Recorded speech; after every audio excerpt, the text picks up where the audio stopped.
ndagira ngo we nk'umusore cyangwa se umugabo umbwiza ukuri nimba buri mukobwa wese mukunda nabigusaba gufungura ikofi, ndagira ngo wibaze ahazaza hawe hazaba hameze gute, bizagenda gute. Ni kigaragara cyane ko bizagorana cyane nimba buri mukobwa wese mugiye gukundana bigusaba kuba wafungura ikofi cyangwa se bigusaba ko uba ufite amafaranga kugira ngo ukundwe.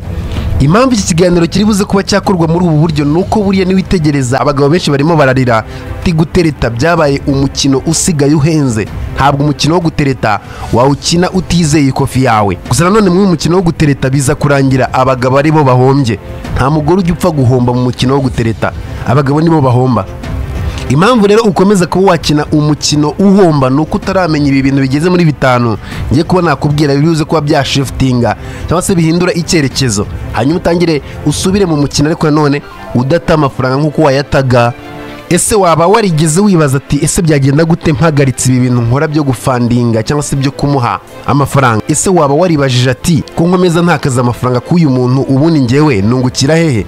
Byo waba warabyibajije? Ntabwo benshi babyibaza, ariko iki nicyo giye kugira ngo turebe ibintu mu kuri kwabyo, ndetse nanone utangire urugendo rushyashya ariko ufite approach zitandukanye nuko byari bimeze. Waba warigeze kwibaza ati ese koko uno mukobwa umbwira ngo arankunda ntamaye amafaranga yaguma ahangaha cyangwa yahita abura ahubwo nawe akigendera kubera ko ntagihari? Kimwe cyo nakubwira, hari itandukaniro rikomeye cyane hagati y'umukobwa wagiye gukunda amafaranga amuzi neza, anazi neza ko umusore afite gahunda ziwe anafite plani ziwe zitazigera zimwemerera ko azajya ata amafaranga kuri uwo mukobwa. Umukobwa agateretana nawe abizi neza ko hari plani zawe zitazigera zikwemerera kumuta amafaranga. Bizaba bitandukanye na wa wundi waje yumva neza ko plani zose waba ufite uzamutaha amafaranga kandi nanone ukaba witeguriye kuba wamutaha amafaranga. Abo ni abantu babiri batandukanye, bafite imitekerereze ibiri itandukanye, banafite approach ebyiri nazo zitandukanye. Ese waba uzi neza ko buriya ikintu gituma ukomeza kuba washyira imbere guha amafaranga abakobwa nuko wishyizemo ibitekerezo by'uko umukobwa igara amafaranga? Bivuze ko amafaranga uteranyije amafaranga bingana umukobwa. Niba amafaranga ntayahari umukobwa ntawe uhari. Ibyo bitekerezo nabyo ubwabyo kuba ubifite nibyo bituma nanone buri wese ugiye guteretana nawe umuratira amafaranga cyangwa se ushyira amafaranga imbere kuruta ibindi. Ibyo ngibyo iyo bigenze gutyo cyangwa se iyo bitekereje gutyo, umubano ubwawo uhita uba transaction aho kugira ngo umubano ube ikintu muhagarareho cyangwa se ikintu murimo murubakiraho. Nimba umubano wawe wamaze kuba waba transaction, icyo gihe uba wamaze kuba wahomba, biba byamaze kuba byakwanga direct. Hari ikintu rero ukeneye kwiga ndetse ukanamenya, aho kugira ngo wige kuba wakohereza amafaranga ukoresheje mobile money cyangwa se wige gukoresha mobile money kugira ngo ukundwe, ndagira ngo nanone ubishiftinge, ahubwo utangire ukurura ikintu bita attraction cyangwa se imigaragarire yawe, uburyo bakubona, uburyo bagukunda. Ibyo nibyo bintu bizima kuruta uko wazajya wirirwa wohereza amafaranga kuri mobile money. Ikintu cya mbere cyangwa se strategy ya mbere tugiye kuba twahuriraho cyangwa se tugiye kuba twamenyana nge n'abantu bakurikirana ibiganiro by'isi n'abantu, ndagira ngo wumve ndetse unamenye neza ko niba ushaka urukundo banza wige gushyiraho imipaka bwa mbere cyangwa se mu ba mbere. Buriya iyo urimo uratereta umukobwa bwa mbere cyangwa se nyine mu maguru mashyashya, icyo nicyo gihe wubaka byose. Rero iyo utarashyiraho imipaka cyangwa se umubwira ati ngewe ariko buriya ikintu bita ifaranga ryanjye ntabwo rijya ritakara gutyo bira mupango, abimenye mbere. Iyo umuntu yamenye neza kutazigera umutakazaho amafaranga mbere, mbega murimo muratangira kumenyana, ahitamo kugumana nawe cyangwa se akagenda. Nimba agiye kubera ko utamutaha amafaranga, icyo gihe ntabwo azigera akurenganya nawe ntuzigera wirenganya, kuzaba ubonye true intention yiwe. Nanone hari irindi kosa abasore bakora, ntiberekane cyangwa se ntibavuga ati bizagenda gutya cyangwa se bizabyara uno musaruro gutya. Oya, biba byiza cyane rero kubanza ugatuma kumenya, aho kugira ngo ujye uhora iteka ryose umufinansinga cyangwa se umuha amafaranga. Buriya ikiremwa muntu uburyo duteye, ikintu tubona buri munsi cyangwa se ikintu dukorera buri munsi, icyo kintu kiragera igihe kigahita kiba identite yacu cyangwa se kigahita kiba ibituranga. Hita ushyiraho imipaka rero, amenye neza ati nimba uno muntu tugiye kuba twakundana cyangwa se agiye kuba yanyitaho, nawe amenye neza ko akeneye participation yiwe mu buzima bwiwe, amenye neza ko hari icyo agomba kuba yakora, amenye neza ko byose utazabimukorera nk'uko abyifuza. Impamvu nkubwira ibi bintu nuko buri ikintu cyiza cyangwa se umubano wa nyawo ni umubano uhagarariye ku kintu bita partnership, gufatikanya hagati yanyu. Ntabwo ari umubano uhagarariye ku kintu bita sponsoring relationship cyangwa se umwe arimo aramena amafaranga mu wundi. Noneho rero uba ufite kuba wakora cyangwa se ukabwira umukobwa ati ariko se ko mpora ngusohokana kugira ngo checking uburyo ameze cyangwa se reality yiwe, ukamubaza ati ko mpora iteka ryose ngusohokana, wazaretse wenda next week tugasohokana ariko ugakavaringa bills, wenda ikindi gihe nanjye nitujyana ko nzabyishyura. Ako kajeste nkako gusa ukamubaza ibyo ngibyo birahagije, ukumva uburyo ari buze ko yagusubiza. Nubikora gutya ushobora kumva neza ko ari ibintu nyine biri aho biri buze kuba byazamura indi sura cyangwa se indi mitekerereze, ariko kuri guhari uzaba urimo urashyiramo ikintu bita boundaries, cyangwa se uzaba urimo uratuma nawe byibuze yumva ko hari contribution runaka arimo arashyira mu mubano wanyu, yumva neza ko utamusuzugura, yumva neza ko nawe ari umuntu nyine ufite ikintu gikomeye akora mu mubano wiwe. Tekereza umukobwa wishyura. Turetse n'ibyo ngibyo buriya nuko abakobwa batareba kure cyangwa se batanareba ibintu mu buryo abasore babibonamo. Buriya umukobwa nimba ashobora kuba yavuga ati nusohokana kabiri nzagusohokana rimwe, cyangwa se nzakora iki kintu nanjye byibuze, akaba ari ibintu yiyumvamo. Wowe nk'umusore ntabwo usuzugura uwo muntu, n'umukobwa yumva neza ko afite agaciro imbere yawe, mbega akumva nyine ko byibuze ari mu rukundo rurimo.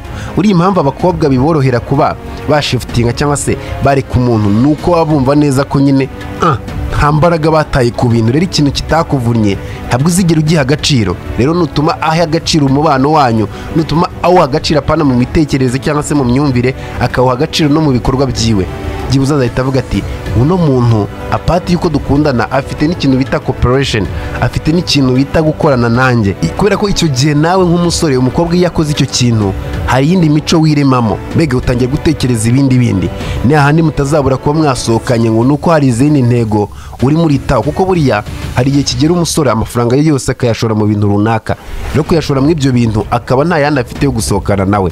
Ariko mu gihe umukobwa azi neza ko cyangwa se byari bisanzwe ko ashobora gukavaringa bill, ushobora kumubwira ati rero mw'iyi minsi ntabwo ibintu bimeze neza, nkeneye ko wenda twasohoka ariko nyine ntabwo meze neza, hari ibindi ndi kwitaho. Kubera ko yarabimenyereye ntabwo bizamutungura, azabikavaringa yumve neza ko byibuze nawe hari urundi ruhari cyangwa se hari aho agufatiye iry'iburyo.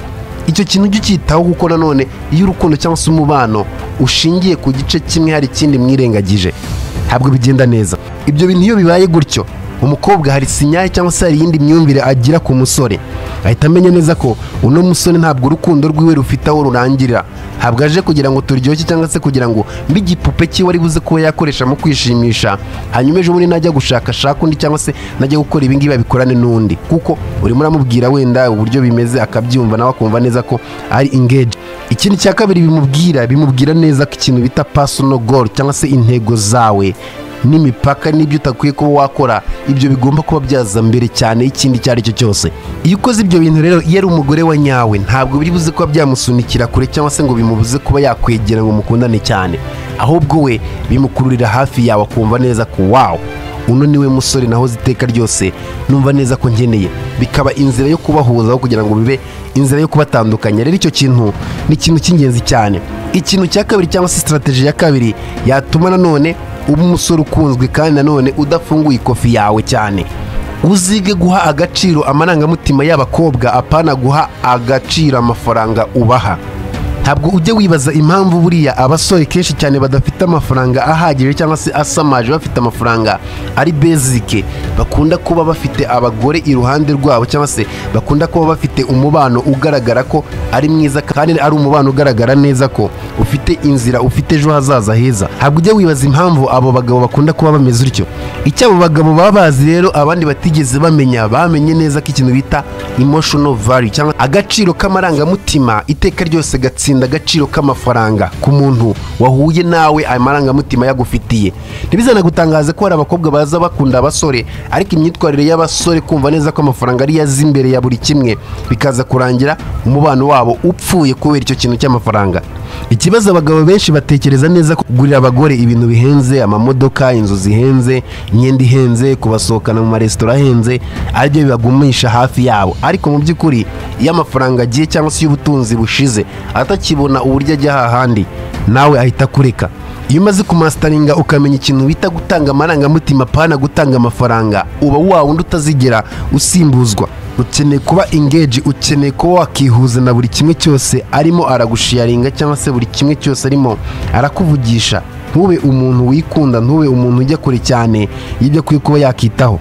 Abagore bose baba bakagira bakunda connection, bakunda ikintu bita amarangamutima, kwerekana ko uhari kubwiwe, apana kumwereka ko amafaranga ari yahari kubwe kuruta wowe. Nimba ukunda bya nyabyo ntabwo azigera byishimira kuko ubona ushyira amafaranga imbere kuruta uko ushyira umubano wawe nawe imbere. Ikintu cya kabiri, ujye uha agaciro amarangamutima yiwe.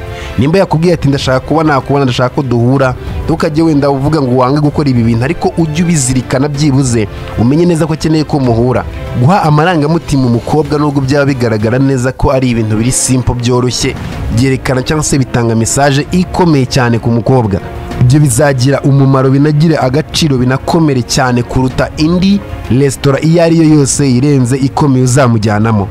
Ikindi kintu cy'ingenzi cyane ukeneye kuba wakora no gucreating ikintu bita memorable experience, kugira nyine ibintu bizamuhora mu mutwe, mbega gukora bya bindi umukobwa azajya yibuka akumva neza ko nta wundi uzigera ubikora nkawe. Mbega ibyo bintu yaba ari ukumusohokana, uburyo wenda muganiramo, uburyo wenda bamufatanyemo, ibintu nk'ibyo ngibyo, ariko ugamakinga sure neza ko utuma ukamakinga sure neza kumuha ibihe undi wese atazigera amuha. Kimwe cy'ingenzi cy'ubukeneye kuba wakora ni ukurema ibintu ku buryo azajya abwira inshuti ze ati ibi bintu ibi rwose nta handi nigeze mbisanga, mbega ugasanga nawe providing ibyo bintu kuruta undi uwo ari we wese. Hano hari ikintu kimwe cy'ingenzi nkeneye ko uzagenzura transaction zose wakoze ku mabanki cyangwa se ku mamomo cyangwa se kuri Western Union, World Limit, iyo ariyo yose ukoresha wohereza amafaranga, urebe ko hari na transaction n'imwe akibuka, ariko yibuka feelings, yibuka amarangamutima watumye agira igihe wari uri kumwe nawe, ibyo wamukoreye bikamukora ku marangamutima. Ibyo bintu arabizirikana kuruta transaction zose wakoze. Namara kuba yakibagirwa byose, yakibagirwa uburyo wishyuye dina, akibagirwa uburyo wishyuye amafaranga wenda yaho mwasohokeye, icyo azahita yibuka, azahita atangira kwibuka uburyo yatumye wiyumvira, azahita atangira kwibuka uburyo watumye yiyumvira, ntabwo azibuka transaction zose wakoze. Ikibazo rero abasore benshi bibeshya ko abakobwa bakeneye amafaranga, ariko mu by'ukuri ntabwo abakobwa bose baba bakeneye amafaranga y'abasore, baba bakeneye abasore apana amafaranga yabo. Ariko nanone nubaha amafaranga ntabwo bizababuza kuyatapfuna. Ikintu cya gatatu cy'ingenzi cyane ukeneye kuba wakora kuruta uko wakirirwa ujugunya amafaranga yawe, ni ukwiga uburyo bwa nyabwo bwo gukominikana n'uwo mukobwa. Reka nkubaze, ibiganiro byawe n'umukobwa uruha amafaranga biba bimeze ute? Igihe kiragera nyine ukamufata nkaho ari umuntu uri aho guha amafaranga, nyine turakundana ariko ni uwo kumuha amafaranga, tukagira ibyo tugirana, ariko nta kindi kirenze kumuha amafaranga. Iyo ni imyumvire, ni imimerere igenda ikirema mu mugabo uhora iteka ryose utanga amafaranga. Mbega iyo akubona nkaho nk'umukobwa ari umugabo uhora uguha amafaranga, akakubonamo nka vampire ije kunyunyuza amafaranga yiwe, akavuga ati reka mutu dusigarizwa mujugunyire. Mbega akajya avuga ati uriya nyine naho ngaho ni nk'umuntu njugunyamo amafaranga, nkantu ushora ntazigera mbona inyungu. Reka tujye muri business, umbabare umbwize ukuri. Nimba uri umugabo ukaba uzi neza ko hari ahantu urimo urajugunya amafaranga, cyangwa se ukaba uzi ko hari ahantu hajya amafaranga yawe ariko hatakwinjiriza, wiyumva ute? Mbabarira umbwize ukuri. Ikintu cya mbere, aho hantu ntabwo uzigera uhaha agaciro, kuko icyo yagukorera ni ukukujyanira amafaranga gusa atazigera agaruka. Ikindi, uba wumva neza ko udategetswe kuhubaha. Aho hantu yakubwira ati none se boss ko nkeneye igihe cyawe, ntabwo uzigera uhaho hantu igihe, kubera ko urabizi neza ko icy'ingenzi ni uko babona neza ko wabahaye amafaranga cyangwa se wahajugunya amafaranga. Rero umukobwa nawe ukunzwe cyangwa se ukundiye umuntu amafaranga, nuko ababona, nuko abagaragara, abari wa wundi nyine bajugunya amafaranga. Mbega nta hantu njugunya amafaranga ndaha agaciro, ariko none ngomba kujugunya ariko ntazigera nsarura. Rero nimba uri umukobwa muzima ushaka iterambere, ushaka kubaka urugo rukomeye, ndakeka utakifuza ibintu bimeze utyo.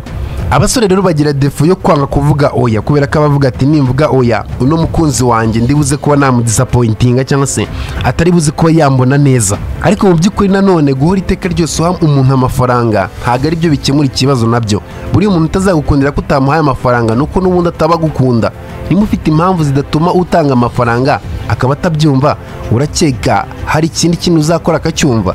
Uburyo rero ibyo ngibyo ugomba kuba wabyirinda ni uburyo bworoshye kandi bwumvikana. Uburyo bwa mbere ni ukuba umuntu uri clear kandi uri direct, ubwiza umuntu ukora ukamubwira ati oya ntabwo ngiye nzajya nguha ayo mafaranga gutyo, nimba ari uko ubikeneye ntabwo ayo mafaranga byakunda. Kandi nanone wamubwira impamvu utari buze ko wamuha amafaranga, ntubikore umeze nkaho uri kwi-excuse cyangwa se urimo ufite ikintu cy'imbabazi cyane, apologic language nyine ariyo ushyize imbere. Oya, tububwira ati no, ntabwo byakunda, ibyo ntabwo bishoboka. nimba ari wa mukobwa ukunda kuba yasohoka ariko ukaba ubizi neza ko mw'iyo minsi umeze nabi cyangwa se ubukungu budahagaze neza, nagusuggestinga ati ndashaka iki gihe dusohoka, uzamwemerera ariko umubwira ati mw'iyi minsi ariko ntabwo financial yanjye imeze neza, ntabwo ihagaze neza, niyo mpamvu tutari buze kuba twasohoka. Unamuhe propose umubwira ati twashaka ikindi ariko nanone tudasohokeye hariya, kuko gusohokera hariya byo byangora cyane. Icyo gihe nubigenza gutyo uzaba uvuze ibintu biri open, buri jambo ryose buri uzajya uvuga nushaka kujya uritekerezaho. Arakubwira ati dusohokeye hariya, wamubwira ati ntabwo byakunda kubera ko hari ibindi shyize imbere, ariko nanone twakora iki ngiki nacyo cyaba cyiza kuruta uko twajya hariya. Ibyo bintu ntabwo excuse, ntabwo muhakane n'ikinyabupfura gice, ahubwo wanze bimwe utanga proposal y'ibindi. Icyo gihe ahita abona boundaries zawe cyangwa se adakwiye kuba yarenga. Ikindi kintu cy'ingenzi buri ufite kuba wakora, nujya kubwira umuntu icyo ari cyo cyose ujye making sure ko confidence yawe ari full cyangwa se yuzuye. Ibyo bintu rero iyo ubimenye nabyo bigira effect cyane, kuko buriya uburyo umuntu yakira ikintu bigenderana n'uburyo ubivuga. Nubivuga neza ufite positive vibe cyangwa se ugaragara ko ibintu ugiye kuvuga nyine ubihagazeho, icyo gihe bizagira indi ngaruka kandi ifatika. Ariko nanone nutabigenza gutyo nanone ntabwo bizagira icyo biri buze kuba byakubwira kigaragara. Nimba umukobwa aho iteka ryose akubwira ati ndashaka amafaranga kuba najya kugura imyenda, nkora ibintu binshimisha, buriya ntabwo ukwiye kumubwira ati oya ntabwo ndi bubikugurira warakaye. Wakamubwira ati nifuza kukubona wishimye kuko nicyo kintu kinezeza cyane, ariko nanone ndatekereza neza ko byaba byiza cyangwa se wakishima cyane mu gihe ibyo ngibyo ubashije kubyikorera kuruta uko nabigukorera. Ibyo bigira agaciro cyane iyo ugeze ku kintu biri independent, ukanamwereka ko buri icyo wigereyeho cyangwa se icyo wikoreye icyo kintu kiryoha cyane kukigira kuruta icyo abandi baguhaye.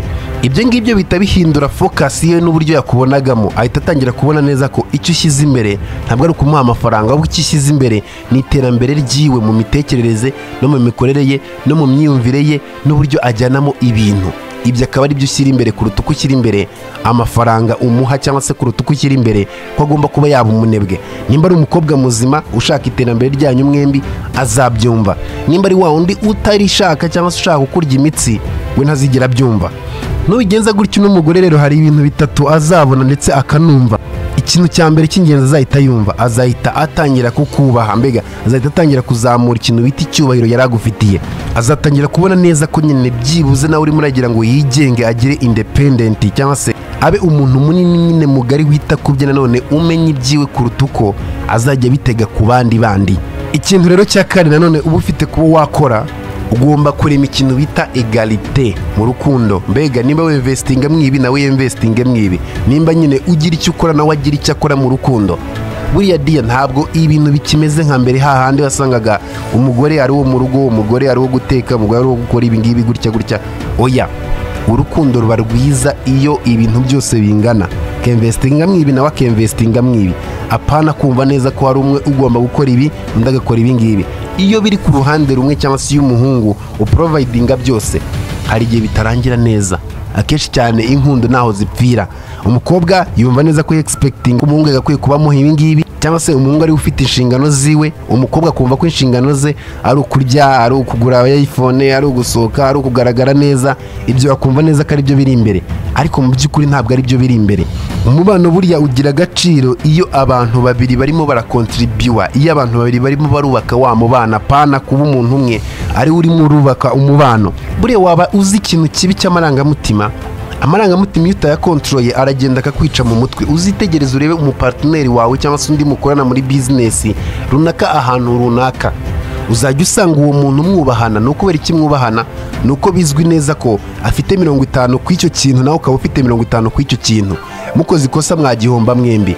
N'urukundo narwo rero mujye mubyibuka ku buryo yumva neza ko nimutandukana atari we nk'umuhungu uzababara cyangwa se uzahomba, nawe ahubwo azabahombye. Imbaraga zanjye ne musore wa mbere nari mfashe umwanzuro ngo wenda tugire ibyo duhuriramo, dukora ibi ngibi nyine twemvesinzemo bingana, mureke gutya agende koko agire byibuze umutima wo kumva neza ko mugiye no gushwana yarwanira urukundo rwanyu. Ariko abakobwa b'iyi minsi bo ntabwo ariko bameze.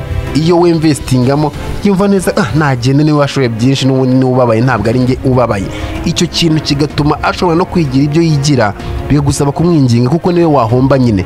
Ariko niba mwaremvestingzemo mwembi, ntabwo azigira azana imico mibi cyangwa se imico nk'iyi idakwiye, kuko azavuga ati no, ntabwo natigiye ngo nte n'amafaranga yanjye ngo nte n'amarangamutima yanjye gutya. uno musore agomba kugaruka byibuze utete umukobwa ufite iyo feelings, ufite iyo mitekerereze uvuga ati ntabwo umusore twakundanye nzamureka ngo agende. Kimwe cy'ugomba kumenya ku bagore, buriya abagore bakunda amafaranga yabo, bakunda imbaraga zabo. Uzitegereze iyo umugore yinvestinze amafaranga ye muri business cyangwa se mu kintu runaka, buriya ugashaka gukina nacyo, intambara iraba iri serious. Buriya intambara ku mafaranga y'umugore ntabwo igikizwa n'undi uwo ari we wese. Niyo mpamvu nawe rero nakwinvestinga icyo gihe nawe amafaranga ye ntabwo azigira akina n'urukundo rwanyu ruzarama kuruta uko wabyishyira ku mutwe. Umugore nakomeza kuba yakakira ntacyo arimo arakora cyangwa se ntabwo arimo urumva neza ko arimo aratanga nk'ari feedback cyangwa se nk'ari result y'ibyo yabonye, azatangira kugufatirana. Ibi nanone ni ibintu bifite kuba warema mu mukobwa murimo murakundana. Nimba rero murimo murakundana, tangira umukuzemo icyo kintu cyo kuvuga ati nanjye ngomba kugira uruhare kandi rufatika muri uyu mubano. Jya umwibutsa ko atagomba kuba yaba uwo gukundwa, nawe akwiye gukunda nanone akabishyira mu bikorwa. Ikintu cya kabiri cy'ingenzi hano ushobora kuba wakora, ujye uricognizinga cyangwa se ujye umubwira ati contribution yawe ni iyi ngiyi. Nimba hari icyo yagukoreye, nimba hari icyo yagufashije, ujye ukirekonesa cyangwa se ujye umubwira ati iki kintu wagikoze. Unahora ukimushimira, bizatuma yumva neza ko yakoze ikintu bibona nawe ajya arwanira kugira icyo akora. Nta kintu kibabaza cyane nko kubona hari umuntu muhora muri kumwe ariko umuntu atakugaragaza ko hari icyo yitayeho cyawe, cyangwa se ubona we yita ku bindi ariko we ntacyo. Icyo gihe nyine yumva neza ko ari uruhande rumwe, ariko iyo atangiye kubona neza kuri konesa imbaraga ze, nanone atangira guha ibyo bintu agaciro. Ikintu cya gatatu, ugomba kumuremamo ikintu bita balance, kumva neza ko ibintu agomba kubibalansinga, bitakwiye kuba byahengamira uruhande rumwe cyangwa se ngo bihengamire urundi ruhande. Akamenya neza ko nawe aba agomba kuba yafata uruhande rumwe kandi akarumanaginga neza. Ikintu cya gatanu buriya cyatuma umukobwa mukomeza kuba mwagumana nanone utamutaha amafaranga menshi cyane, ni ukubaka ikintu bita attraction cyangwa se kuba yagukunda ariko binyuze mu kintu bita personal ambition cyangwa se ibyo ushaka kuba wageraho, ariko none mukaba muri kumwe muri izo ambition. Buri impamvu umuntu ashobora kuba yagutesha umutwe cyangwa se akagusaba amafaranga utayamuha karakara, ni uko aba yumva neza ko ibyo urimo urayakoreshamo cyangwa se ambition zawe atazibarizwamo, ariko naba zirimo ntabwo azigira yigira ibyo ngibyo, ntabwo azigira azana imifinato, abizi neza ko nawe arimo arabarizwa muri urwo rugendo murimo muragenda. Mu bisanzwe cyangwa se mu buzima busanzwe, buriya abagore bose bava bakagira bakunda abagabo bafite ambition. Noneho bizaba ibindi mu gihe uwo mugore cyangwa se umukobwa yisanze muri izo ambition zawe, byo bita bihindura isura. Umukobwa buriya akururwa n'umugabo uri we, cyangwa se n'ibyo ugiye kuba wakora n'ibyo uzamukorera hazaza n'uburyo umuryango wanyu uzaba umeze kuruta amafaranga umuha. Ni gute rero ibyo bintu yabimenya? Ujye umuganiriza intego zawe, kuko n'ubundi niba umukunzi nawe agukunze ushaka kumureba mu kintu cyo kwigira, nta kibazo cyo kuba wamuganiriza izo ntego zawe akazimenya. Buriya icy'ingenzi gifite n'agaciro ni uko ufite passion mu byo ugiye kuba wakora. Ujye wibuka neza ko buriya nimba uzi neza ko nta mafaranga ufite ukajya kwigaragaza nkaho uri umunyamafaranga, ibyo bwabyo bizagukostinga kuko ugiye kwigira uwo utari we. Ariko nanone numenye neza ko nta mafaranga ufite, ukamenya uburyo ufite kuba wabikoramo cyangwa se uburyo ugiye kuba wabigenza, nabyo ubwabyo bigira ikindi biruze kuba byahindura. Mwakoze cyane rero kubana nanjye nkuko mubizi ikiganiro cyo n'isi n'abantu, naho ngiye gutegura ndetse nkanakugezaho nk'ibisanzwe. Ndi Oliver Regra, tubane mu bindi biganiro. Ciao hasta la vista. Ikiganiro n'itsi n'abantu.